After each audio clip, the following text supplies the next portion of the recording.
Kita coba sekali lagi, selamat malam semuanya. Selamat malam, selalu senang bisa berada bersama-sama dengan Anda lagi Bapak Ibu Saudara sekalian di tempat ini. Dan saya juga mengucapkan terima kasih buat semua tim leadership yang ada di Persekutuan Doa Immanuel ini yang sudah mempercayakan untuk supaya saya bisa ada di sini malam hari ini.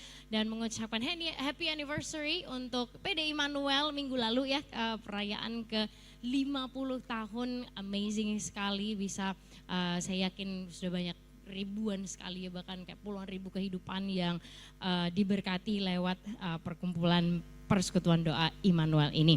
Bapak Ibu Saudara sekalian, malam hari ini saya pengen nanya sama saudara, berapa dari Anda yang pernah merasakan pusing atau sakit kepala? Boleh angkat tangannya? Banyak, iya tidak sendiri kita malam hari ini saudara ya, untuk ya yang sekarang lagi sakit kepala. Oh, ada beberapa, ya. Oke. Nah, Bapak Ibu Saudara sekalian, pusing atau sakit kepala ini kan bisa bermacam-macam gitu ya. Bisa karena kecapean, ada yang cuman pusing doang, ada yang kadang-kadang masuk angin, bisa lagi ada yang vertigo gitu, ada yang migrain, ada yang mungkin tekanan darah tinggi ya, atau bahkan mungkin penyakit lain yang lebih serius gitu. Jadi range-nya itu banyak ya, dari yang hanya ringan, hanya sakit kepala biasa atau sakit kepala yang supaya hari ini nggak masuk kerja. Ada juga ya yang begitu. Ada yang sakit kepala biasa, ada yang mungkin itu gejala dari sebuah penyakit yang mungkin lebih berat, yang lebih serius. Nah, ada orang nih Bapak Ibu Saudara sekalian yang mungkin sudah tahu gitu ya, bahwa dia ini katakanlah misalnya punya hipertensi, punya darah tinggi ya kan, sering pusing, tegang-tegang gitu ya di sini. Tapi yang dilakukan hanyalah minum paracetamol. Adakah yang begitu, Saudara? Beberapa senyum-senyum ya, kayak ya begitu, nggak apa-apa, saya tidak meminta mengaku di sini, is okay. Ya, begitu pusingnya hilang atau merasa oh udah enakan gitu kan ya kan. Ya udah gitu aja gitu. Nah, kemudian lifestyle-nya tetap sama. Aduh. Apa yang dimakan ya tetap gitu juga ya kan. Kambing kenceng ya kan, yang lain-lain juga gitu. Pola hidupnya, pola tidurnya, cara mengatur kegiatannya, apa yang dikonsumsi sama aja. Gitu. Jadi yang dikurangi hanya gejala, cuman minum paracetamol aja, tapi tidak benar-benar diobati secara menyeluruh gitu. Nah, hari ini sih bukan health talk ya Bapak Ibu Saudara sekalian, saya bukan pakar kesehatan, bukan. Apa sih hubungannya sakit kepala dengan firman Tuhan gitu. Nah, pesan malam hari ini mungkin yang bukan yang kayak aduh feel good message gitu ya, kayak oh, kita akan selalu jadi kepala dan bukan ekor gitu kan, kepala gitu ya. Berasanya mungkin agak keras, tapi ini kejujuran firman Tuhan Bapak Ibu Saudara sekalian. Pernah gak sih Anda itu merasa Anda kepengen berubah jadi lebih baik tapi sulit gitu, Saudara? Ada gak yang pernah ngerasa kayak gitu? Pengen lebih sabar, iya tapi susahnya. Ya kan, kalau itu saudara sama. Sampai saya tuh kayak paling takut kalau didoakan jadi lebih sabar. Kenapa Saudara?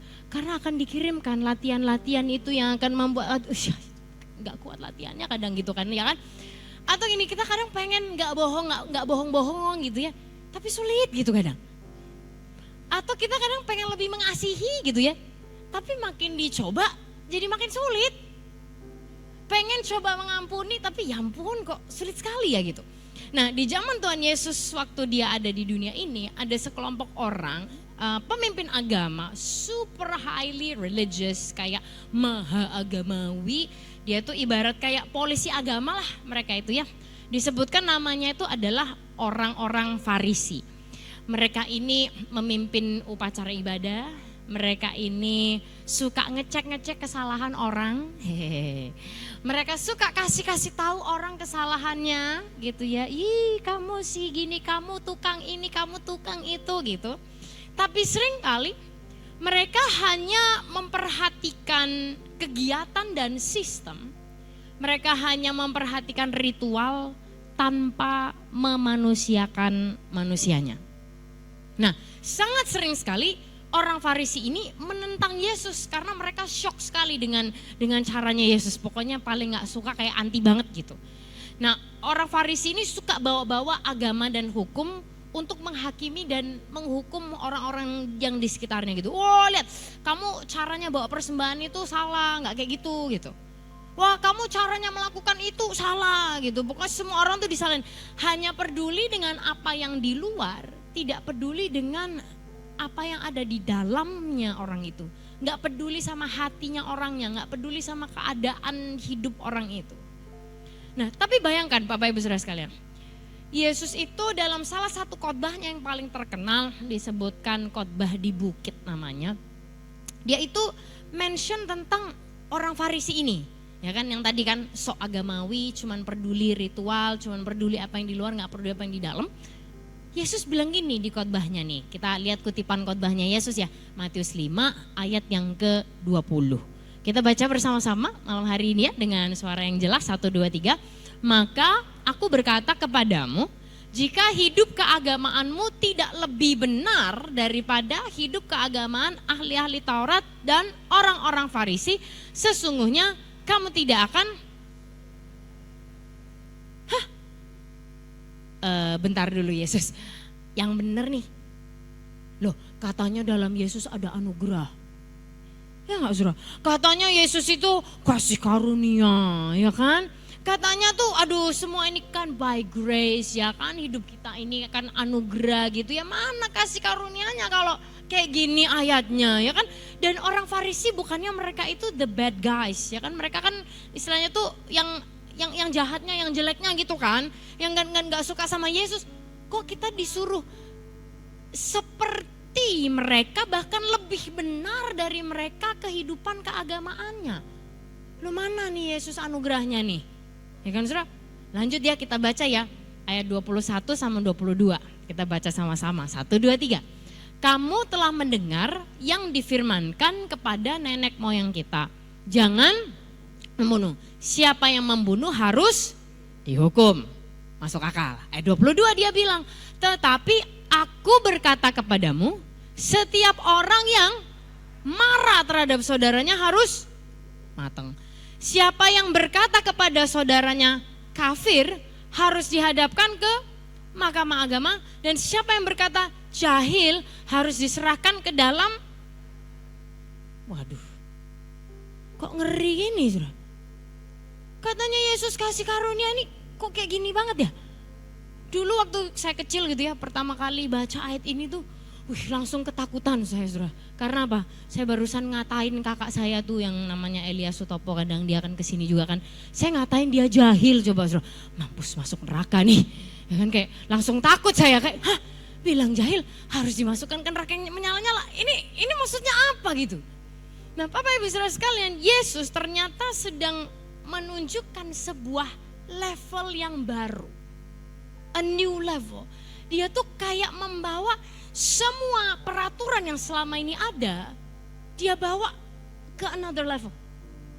Kan Taurat bilangnya, jangan membunuh gitu. Kan kita mikir ya, aku lu gak bunuh orang, kan aku baik-baik tuh. Paling ya semut lah sedikit, gimana lagi, gigit pastor kan kecil. Pak gitu. Nyamuk lah paling gitu, sama kecoa di rumah gitu kan, terus gelepar meninggal gitu. Kan gak apa-apa, aku aman. Tapi Yesus bilang apa? Cek marahmu. Periksa hatimu katanya. Marahmu bisa bikin kamu bunuh karakter orang. Wow.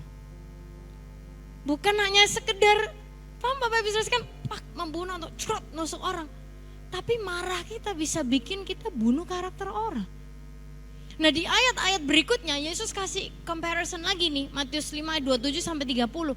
Taurat bilang jangan berzina katanya gitu. Kita mikir, walaupun teman-teman saya yang lain berzina, saya strong pastor dalam nama Yesus. Ya kan, saya tetap padel tapi tidak tergoda. Ya kan, padel jalan terus tapi tidak tergoda. Ini aman pastor, ya kan, it's okay, ya kan, yang lain masih saya ini masih menjaga. Oke.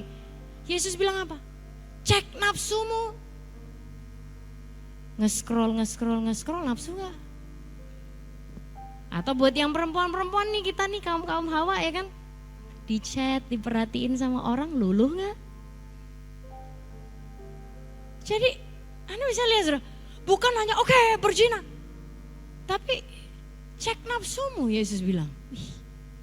Berikutnya lagi ayat 32-37, Taurat bilang jangan mengucapkan sumpah palsu katanya. Yesus bilang, wah kita kan gini ya mikir, wah enggak Tuhan, aku tuh sumpah ya, cuman dikit, sumpahnya enggak palsu Tuhan, cuman dikit, ya kan, cuma untuk waktu meyakinkan orang tuh loh, supaya mereka tuh percaya, ya kan. Enggak Ma, aku tuh di padahal enggak ngapa-ngapain, sumpah demi Tuhan weh, ya kan. Enggak Pak, aku tadi tuh loh, cuman belanja sedikit, pergi sama ini, sumpah demi Tuhan. Yesus bilang ini, cek integritasmu. Gak usah sumpah-sumpah, kata Yesus, kamu gak berhak atas apapun. Yang kamu gunakan untuk sumpah bukan punya kamu, kata Yesus. Ngomong yang benar, iya, enggak, gak usah sumpah-sumpah. Nah perhatikan Bapak Ibu Saudara sekalian, Yesus dia bukan mempersulit. Dia bukan mau hidup kita tuh lebih susah. Dia bukan yang kepengen hidup kita itu makin berat gitu ya, atau perintahnya tuh makin sulit dilakukan, bukan. Tapi Yesus tahu, banyak orang hanya mengatasi sakit kepalanya aja, pusingnya aja tanpa ganti lifestyle. Cuman pusingnya paracetamol aja tanpa ganti lifestyle. Banyak orang cuman mau kelihatan baik aja, cuman care tentang casing di luar aja, yang penting udah checklist. Yang penting kan aku udah bener, yang penting kan aku udah baik, tanpa mau ganti hati, tanpa mau berubah dari dalam. Cuman gejala dan symptoms yang dihilangkan tanpa mau merubah hati sumbernya ini. Nah standar orang Farisi dan agama di zaman itu cuman tindakan. Apa yang dilakukan seseorang itu yang dihakimi, wah itu dia baik, wah itu ya dia buruk gitu. Tapi Yesus tahu bahwa tidak mungkin bisa membetulkan apa yang di luar kalau dalamnya tidak dibetulkan. Gak mungkin bisa memperbaiki casing di luar, perilaku di luar kalau dalamnya tidak dibetulkan. Gak bisa hanya mengatasi sakit kepalanya aja, paracetamol aja tanpa tahu penyakit sebenarnya. Nah sehingga ini yang agak serem Bapak Ibu Saudara sekalian. Kita bisa menata sikap, kita bisa mengatur tindakan, tapi kita tidak bisa menyucikan diri kita sendiri. Kita tidak bisa memurnikan hati kita sendiri. Dan itulah exactly point yang Yesus mau tunjukkan. Dia pengen ngajak kita untuk lihat lebih dalam ke pribadi kita masing-masing. Aduh gak perlulah, oh ya itu si A. Gak usah saudara, ini telunjuknya diputar ke diri sendiri aja. Kita gimana? Bukan hanya tindakan luarnya, tapi apa penyebabnya dalam hati? Apa kabar karakter kita? Apa kabar hati kita? Karena semua behavior sumbernya adalah dari hati yang lebih dalam. Dan Yesus bukan bilang gini, try harder, ayo coba lebih sering ya, ayo coba berusaha lebih keras lagi. Bukan. Yesus bilang, kamu butuh karakter yang baru, you need a new identity. Dan ini gak bisa dengan hanya berusaha lebih keras, tapi harus dalamnya, hatinya harus diganti. Nah, yang paling mengejutkan Bapak Ibu Saudara sekalian adalah caranya Yesus menutup perikop ini. Gitu ya, kalau kita lihat nih di poin yang kedua, kesempurnaan gitu. Waduh kok agak ngeri ya. Kita lihat ya, Matius 5 ayat yang ke-48 kita baca sama-sama. 1, 2, 3. Karena itu haruslah kamu sama seperti Bapamu yang di sorga adalah, waduh, ngeri ya. Yesus bukan bilang hendaklah kamu baik seperti Bapamu yang di sorga adalah baik. Dia gak bilang hendaklah kamu taat seperti Bapamu yang di sorga adalah taat. Dia gak bilang haruslah kamu being better supaya Bapamu yang karena Bapamu di sorga juga being better. Enggak, sempurna katanya saudara. Wih, kita mungkin udah mundur aja, mundur, maaf, gak kuat. Ini gak mungkin, ya kan? Kok bisa gitu? Apalagi gereja kami, ya kan, di Alpha Mega Church bilangnya hashtagnya Church for Sinners. Katanya gereja buat orang gak sempurna, mana nih? Kok dituntut jadi sempurna? Kalau harus sempurna gak mungkin lah. Exactly, saudara. Yesus bukan hanya menaikkan standar, bukan. Dia malah mencopot tangganya untuk kita naikin standar. Karena kalau kita yang naik sendiri kita nggak akan bisa. Makanya dia copot tangganya supaya apa? Supaya hanya dia yang menjadi jalan untuk kita jadi baik. Bisa diikuti Bapak Ibu Saudara sekalian? Dia bukan hanya naikkan standar. Setelah itu sama dia tangganya dihilangkan lagi. Supaya kita semua sadar bahwa kalau kita mau naik tangganya sendiri, kita mau jadi lebih baik sendiri, udah gak mungkin bisa, gak ada harapan kitanya. Hanya lewat Yesus maka kita bisa. Makanya mungkin banyak dari kita yang bilang, ya aduh aku tuh udah coba loh untuk jadi sabar, sulit banget. Aku tuh udah coba loh untuk waktu dia ngomong aku tuh gak jawab balik, aku udah mencoba, aduh tapi berat sekali bener.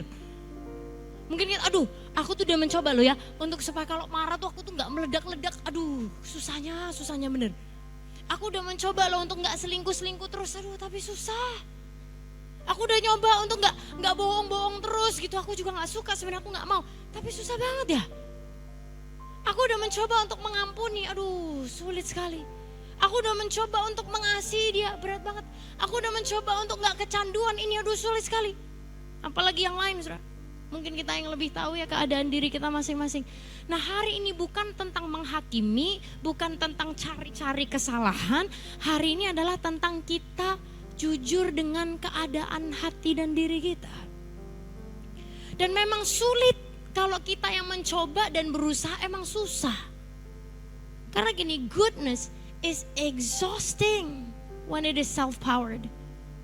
Berusaha jadi baik itu melelahkan kalau sumbernya itu dari diri kita. Menjadi baik adalah hasil dari hubungan dengan sang sumber, yaitu Yesus. Boleh kita ucapkan bersama-sama yang dalam bahasa Indonesia ini, kita baca sama-sama 1, 2, 3. Berusaha menjadi baik itu melelahkan saat sumbernya dari diri kita. Menjadi baik adalah hasil dari hubungan dengan sang sumber, yaitu Yesus.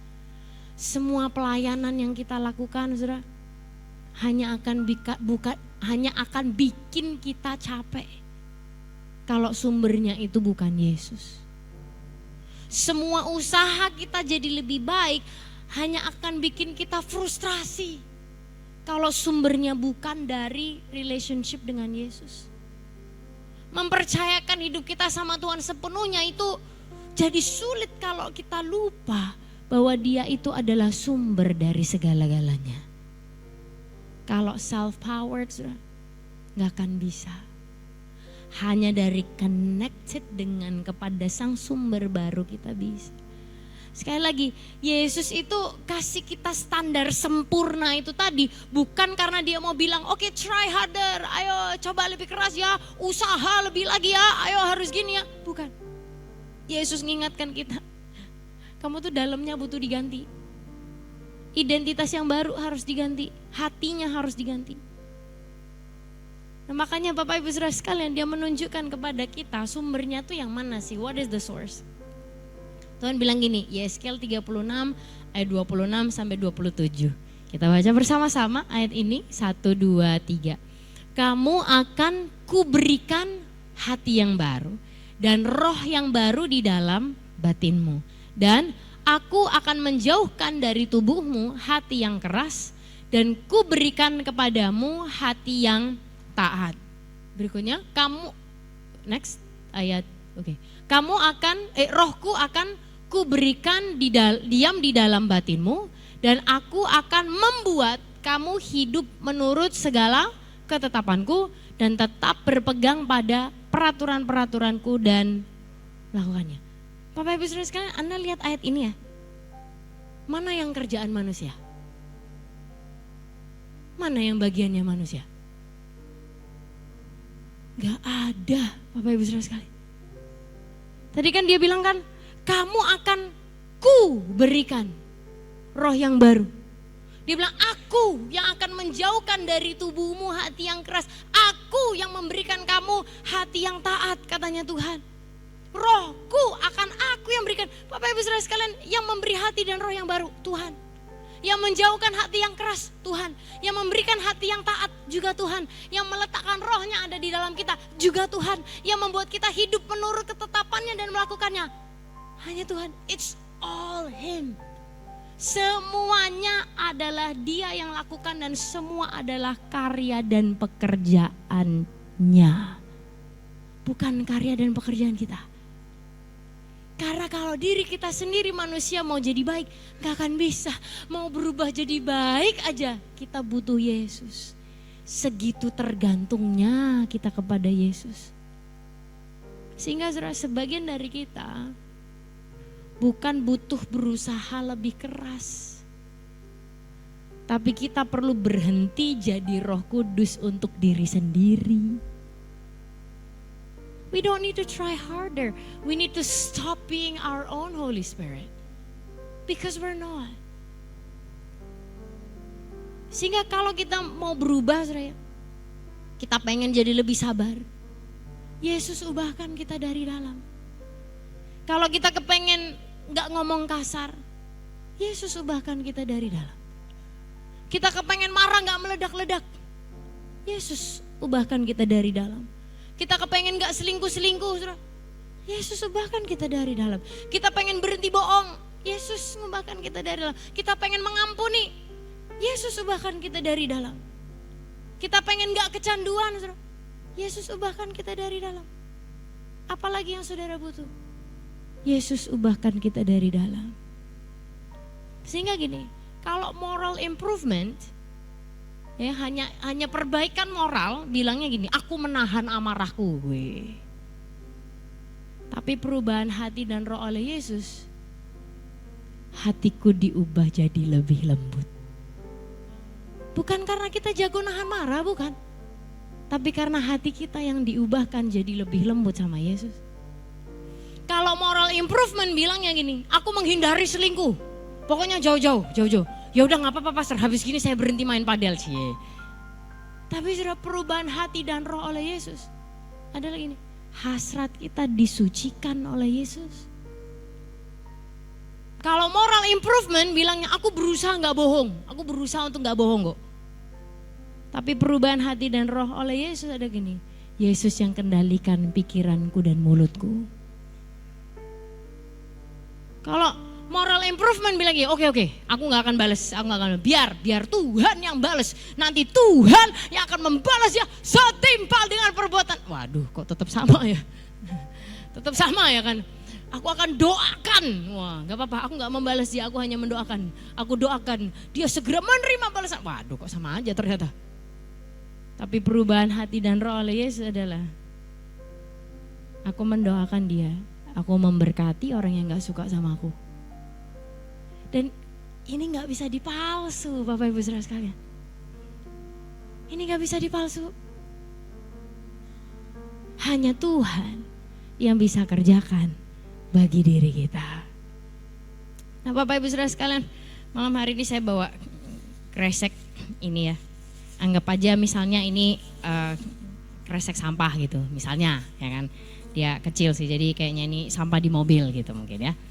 Atau ya ibarat gini lah, saya kan punya anak kecil yang masih balita, anggapnya misalnya ini, bayangkan ini isinya popoknya anak saya dia habis BAB gitu. Kayak aromanya itu menggetarkan jiwa, bener kayak bau banget kamu gitu. Nah anggap aja misalnya kresek ini isinya adalah popok kotor gitu ya. Terus kemudian kan dengan aromanya yang begitu dahsyat itu tadi, karena saya tahu bahwa ini bau, saya bawa ini, tapi terus gini, aduh dia bau ya, gimana ya, kita cari inilah pengharum ruangan gitu. Saya semprotkan di luarnya, gitu pokoknya, oke, bawa pengharum ruangan udah gitu. Menurut Anda Bapak Ibu Saudara sekalian, bisa menghilangkan baunya? Gak bisa ya. Kebanyakan menggeleng, ya kan? Nggak bisa. Mungkin yang lebih optimis bilang bisa, pastor, beberapa menit, ya kan? Mungkin. Tapi nanti akan kecium lagi bau aslinya, ya kan? Mau diparfumin, parfum yang paling mahal pun, ya kan? Harganya berapapun itulah parfumnya, pasti akan tetap kecium. Karena apa? Problemnya bukan luarnya, problemnya yang isinya. Isinya kotoran ya kan. Nah, beberapa dari kita mungkin punya kebiasaan-kebiasaan buruk yang diwakilkan oleh kresek ini. Terus kita coba disemproti, ayo berubah. Ayo jadi lebih sabar. Ayo jangan terlalu kasar. Ayo jangan bohong. Ayo kita bisa kali ini kita nggak bohong ya. Ayo stop kontak sama orang-orang yang nggak seharusnya nih. Ayo. Apakah lantas baunya akan hilang? Enggak. Atau ya sementara. Tapi tunggu aja bentar. Waktu ada kejadian atau ada trigger apa gitu di hidup kita ya, aslinya langsung keluar gitu. Waduh, karena orang Jawa bilang keperucutan lagi aku. Aduh kelepasan. Udah sering terjadi lah ya Bapak Ibu saudara dalam diri kita. Sehingga Yesus dia bukan hanya sekedar pengharum ruangan. Dia pembersih dosa kita. Dia pemurni hati kita Bapak Ibu saudara sekalian. Dia bukan hanya mau mengatasi pusing sakit kepalanya kita. Bukan hanya simptomnya, bukan hanya gejalanya. Tapi dia mau sembuhkan sampai ke akar-akarnya di hati kita. Dia mau ganti lifestyle hati kita. Sehingga izinkan dia melakukan itu bagi kita. Hari ini saya berdoa, kita bukan hanya sekedar itu tadi. Wah aku janji aku gak marah. Tak coba aku belajar gak marah. Tapi izinkan Yesus ubah hati kita. Dari dalam, harus dari dalam. Aku coba, berusaha lebih keras lagi gitu. Kita gak akan bisa, tangganya udah dicopot. Jalannya hanya lewat Yesus saja. So hari ini apapun mungkin kebiasaan kita. Saya yakin kita semua tuh gak ada yang sempurna lah gitu. Saya tahu saya nomor 1 paling gak sempurna. Banyak sekali kebiasaan buruk, banyak sekali hal yang saya masih harus improve dalam hidup ini. Tapi izinkan Yesus bersih-bersih hati kita. Izinkan Yesus yang kasih kita itu tadi, hati yang baru dan roh yang baru. Dia berikan, dia letakkan di dalam kita masing-masing. To change us from the inside out. Kita pejamkan mata kita bersama-sama malam hari ini. Tuhan Yesus, Engkau yang paling tahu hati kami Tuhan. Lebih dari kami tahu diri kami, Engkau yang lebih mengenal hati kami. Engkau yang lebih kenal diri kami, kebiasaan kami, kedalaman hati kami, Engkau yang lebih tahu Tuhan. Oleh karena itu malam hari ini Tuhan Yesus, biar kami bukan lagi berpura-pura di hadapan Tuhan karena gak ada gunanya. Tuhan lebih tahu. Biar kami bukan hanya sekedar terlihat baik di depannya. Karena toh Engkau tahu kedalaman hati kami. Malam hari ini Tuhan, kalau ada dari antara kami yang mungkin masih struggle dengan kebiasaan kami, dengan karakter kami Tuhan, dengan hal-hal yang lain. Biarlah Tuhan yang bersih-bersih hati kami. Bahkan mengganti hati kami dengan hati yang baru. Supaya bukan hanya sekedar dengan kekuatan kami. Bukan hanya sekedar dengan usaha kami, karena tidak akan pernah cukup. Tapi justru campur tangan Tuhan. Itu yang menjamah kami semua. Malam hari ini Bapak Ibu Saudara sekalian, dengan mata yang terpejam di hadapan Tuhan.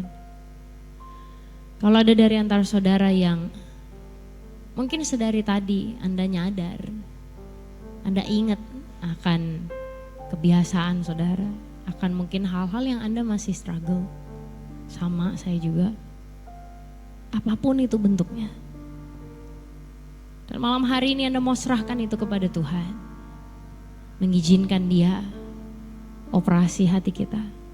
Mengizinkan Dia mengganti sumbernya ini dengan pribadinya. Kalau saudara pengen berkata, Tuhan aku pengen berubah, aku gak mau kayak gini terus.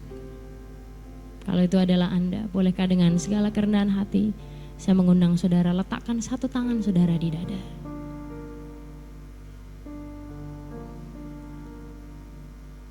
Thank you Jesus. Jesus.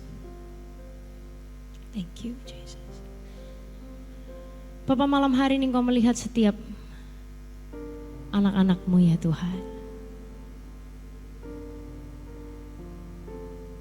Mereka datang dengan jujur di hadapan Tuhan. Malam hari ini kerjakanlah karya-Mu dalam setiap diri mereka Tuhan.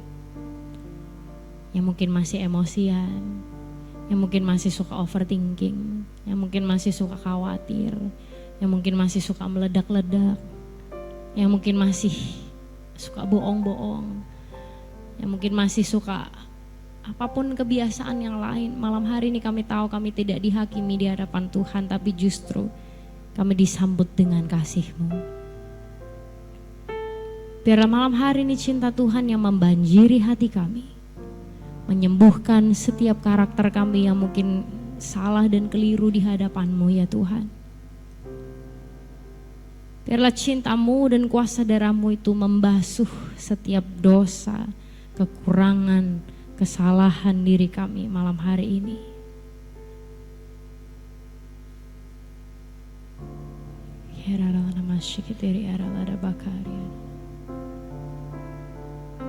Terima kasih Tuhan Yesus. Basuh kami malam hari ini.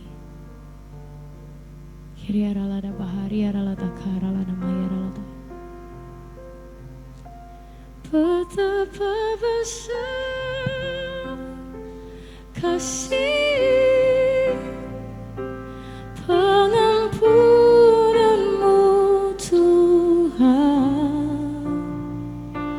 tak Kau pandang indah hati yang hancur.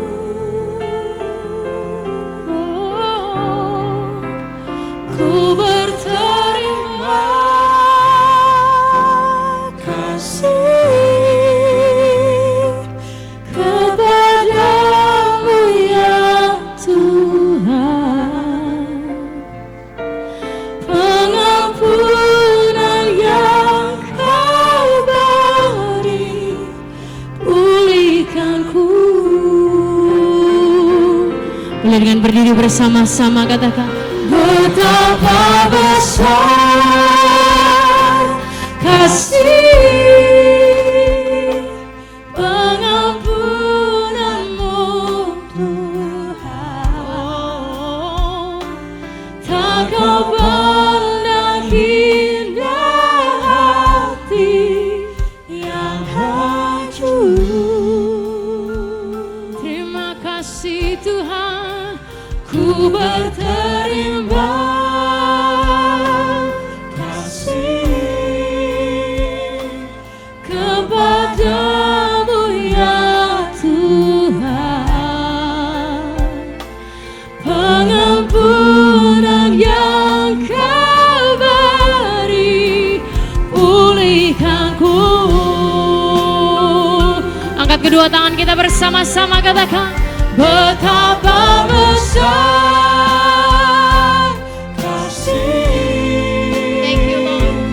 Pengampunan-Mu Tuhan, tak Kau pandang indah hati yang hancur. Ku berterima kasih, berterima